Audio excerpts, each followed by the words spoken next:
Okay, welcome back to the second OSPF configuration lab, and this one we're just going to show you the impact a serial link will have within its costing calculations.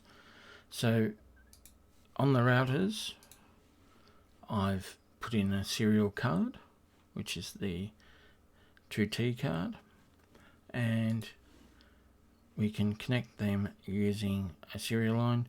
Now we've got to use a clock on one end, so we'll kick this off with 010 and we'll connect it to the same end on the other end. So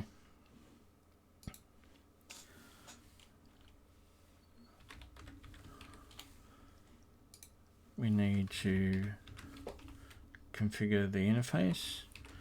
So it's 010,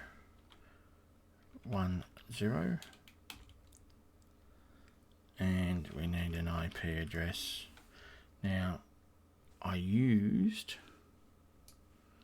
in the WAN 192.168.254, the 8, so the next available one in the /29 would be 16, so we'll go 17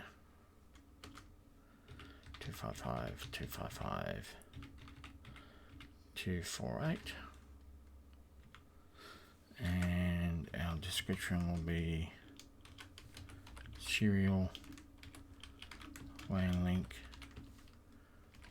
to V1, and we need a clock rate, and we'll give it a 56k. No.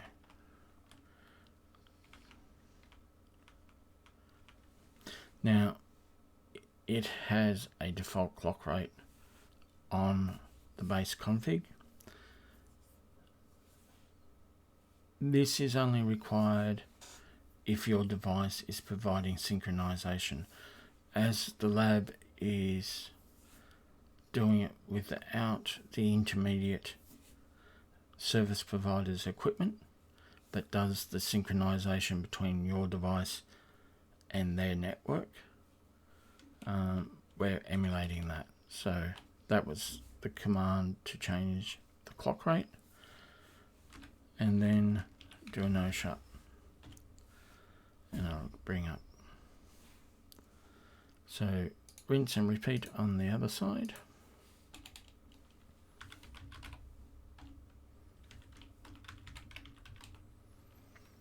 And config T, and again interface 010, and we need an IP address of 192.168.254.18 255 255 255 248, and the description again serial WAN link to B2, and we'll do a no shut because this is not the end with the clock rate, and as I said, it's already configured in there by default anyway. So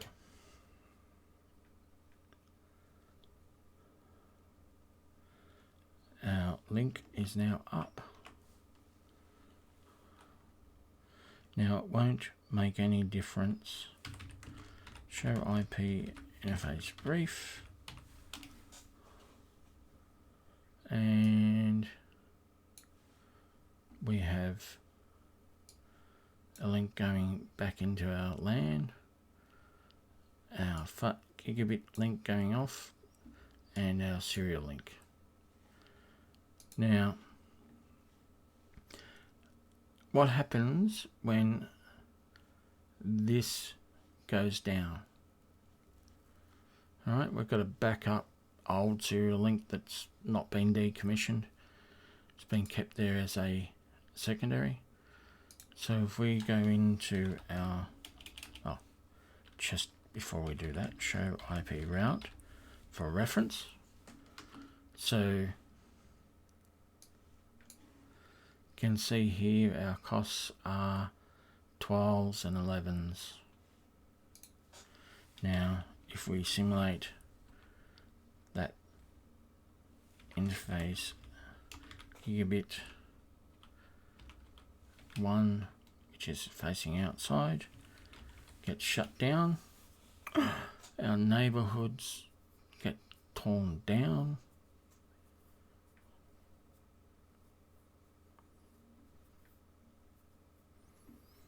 now it's got to process it through the others, but it won't because we haven't joined it to the routing process. That's a problem. So interface serial 010. So we want to OSPF 10 area 0. And we better jump across to B2. And we are on that interface, so we want to OSPF 10 area 0. We're now loading. So now that we've got the backup link on the routing protocol, it's now found that as an alternative to the routing function. And if we come in and show IP route, our costs are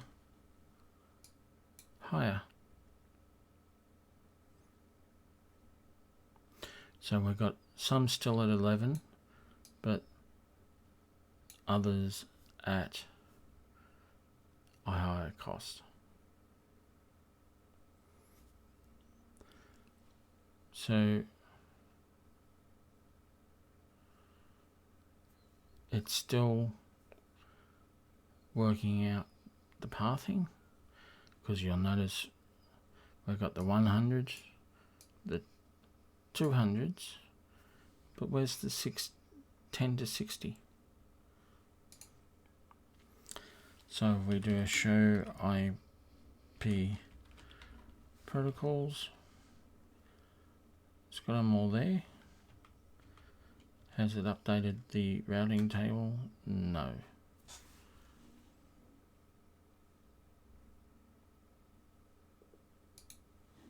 It'll just take time for it to recover and do the recalcs.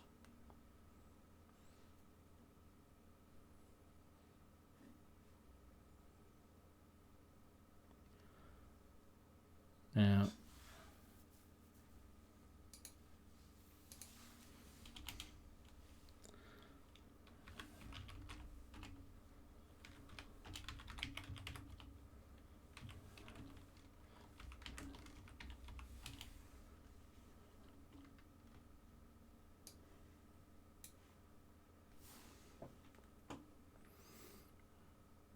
so you can see here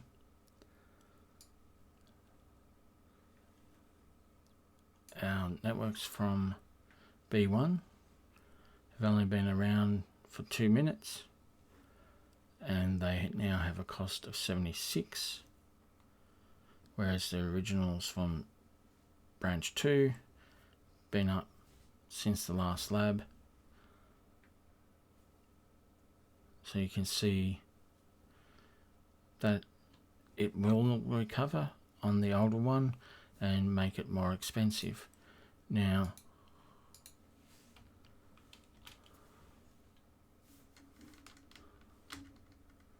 some reason this one's not getting updates from router 1, which is a bit of a glitch. So if we clear IP OSPF process.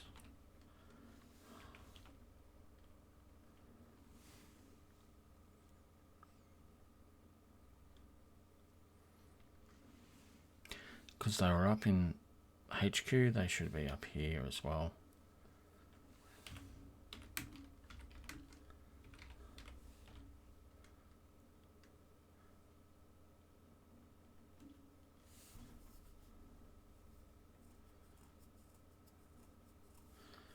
Interesting.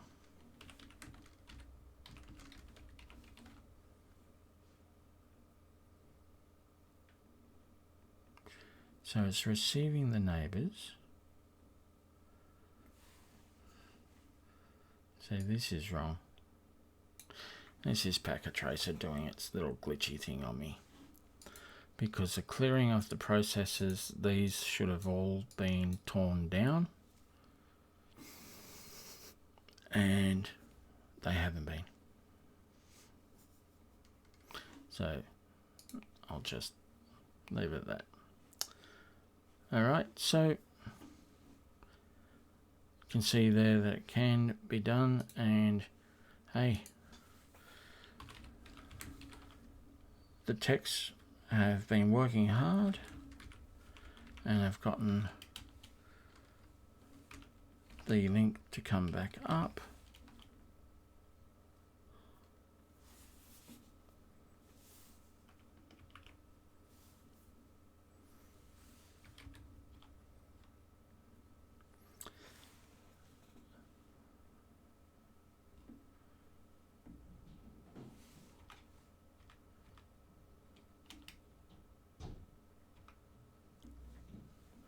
Yep, it's glitched. Alright, so once that's back up and running fully, we should get them coming up and repopulating the table. There we are.